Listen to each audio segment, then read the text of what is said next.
Motorsport South Africa and its partners Toyota, Volkswagen, Ford, Sasol and Dunlop.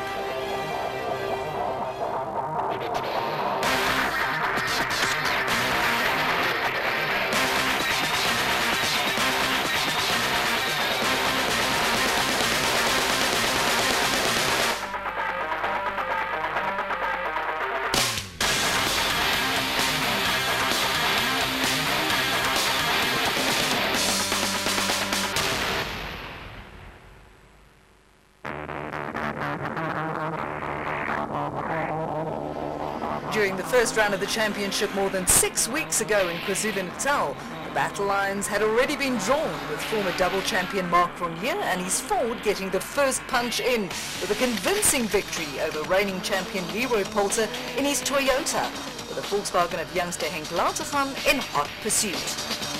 The new for 2015 scoring and point system rewards a victory more than in previous years, with 4 championship points now the difference between first and second positions.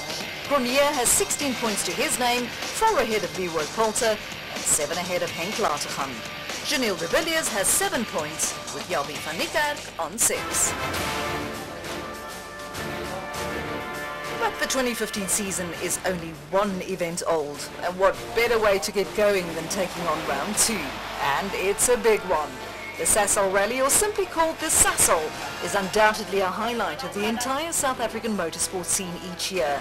And this year's edition will be the 24th version, supported by the energy giant. And besides putting up a spectacle for the rally fans, Sasol Energy is also very mindful of the legacy they leave behind once the rally is over, with a number of social responsibility programs aiming to uplift local communities. So the Sasol is the one that every driver dreams of winning, and if recent years are anything to go by, we once again can expect an intense battle between double champion Mark Cronje and reigning champion Leroy Poulter. Yeah, I think the fight between myself and Leroy is going to be a challenge right the way through the year, so everybody can expect that. Hopefully we can win this one, but it's going to be a bit tough, it's wet today. Eyes will be on the battle of the champions, but you know what they say about 2 dogs fighting for a bone. Yeah, now with the rain we've got a really good road position. First on the road is usually a good thing in the rain. We also got a new engine, so hopefully that will help us a bit. Dakar legend Janelle de Villiers will be after another good result.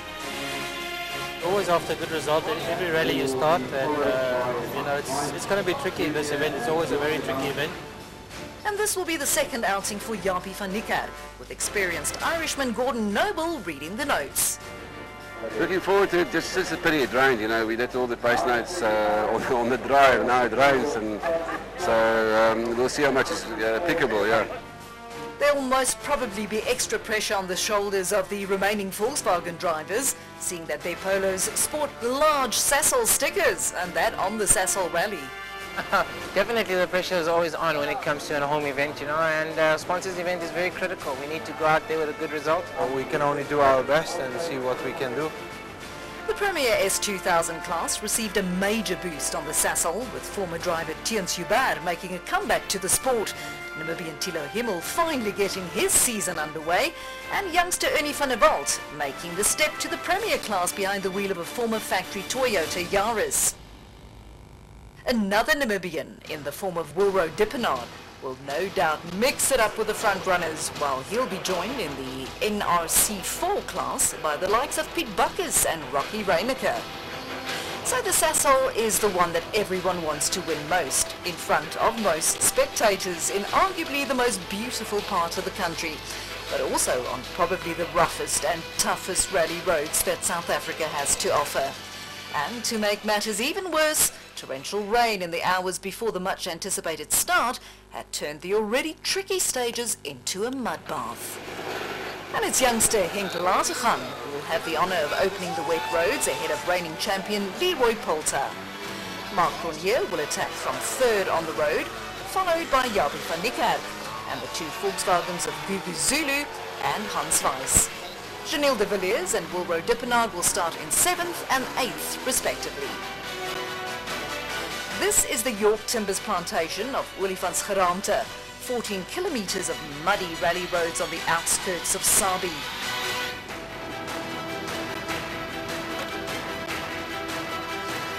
An honour but also a difficult task for Henk Latergan and Barry White to open the road behind the wheel of their Volkswagen Sasol Racing Polo. And 2 minutes later, it's the turn of Leroy Poulter and Alvin Coetzee to drop the hammer inside the Castrol Toyota Yaris. Mark Cronje and Robin Houghton have won the Sasol many times and set off in their quest to repeat the feat, followed by the new Africa Developments Ford Fiesta of Japie van Niekerk and Gordon Noble. Up ahead, Henk Latergan was the first to stop the clock on 10 minutes and 42 seconds, but the Yaris of Poulter crossed the flying finish in a time of 10 minutes and 35 seconds, a full 7 seconds quicker. So Poulter laid down the gauntlet, but the number 24 Fiesta of Cronje would have none of it. 10 minutes and 34 seconds, less than a second between the two arch-rivals. The trio of Cronje, Poulter and Latergan already made it clear that they were going to be the ones to beat, with the rest trying to chase them down. Best of the rest on stage one was Castrol Toyota's Janelle de Villiers and Caroline Swan, with a time of 10 minutes 54 seconds, 3 seconds quicker than Japie van Niekerk and his new Africa Developments Ford Fiesta. Wilro Dippenaar and Kes Naidu opened their account with the 6th quickest time of all, with the PZN panel beaters Auris well ahead of newcomer Ernie van der Bolt, with veteran navigator Greg Godridge in the hot seat of the Vecto Petroleum Toyota Yaris. And it seemed like a very cautious start by the two Volkswagen Sasol Racing Polos of Hans Weiss and Bjorn de Gant and the sister car of Gugu Zulu and Pierre Aris.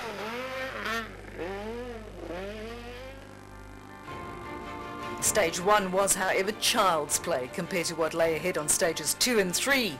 At 30 and 25 kilometers respectively, the stages at Grootfontein and at the Driekop sawmill near the towns of Pilgrim's Rest and Graskop presented a huge challenge and could very well have decided the result of the entire rally.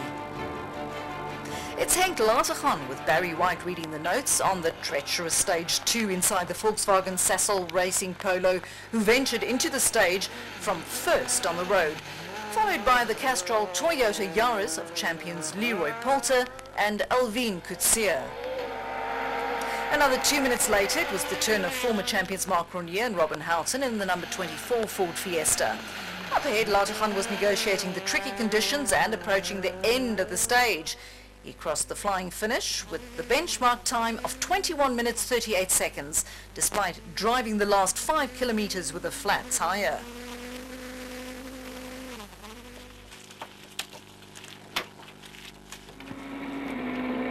Back in the mountains above Pilgrim's Rest, Leroy Poulter also found the going tough and slippery, but the champion recovered to stop the clock on 21 minutes 43 seconds. We went off right in the beginning and got stuck, we couldn't get out. This was the Ford Performance Fiesta of Mark Cronje in full flight just before stopping the clock at a time of 21 minutes 26 seconds, or 12 seconds quicker than the rest. It was still very early days, but as predicted, the Sasol Rally had already turned into a three-way fight between Henk Latergan, Leroy Poulter and Mark Cronje, and the trend continued on stage 3. Again, it was Latergan and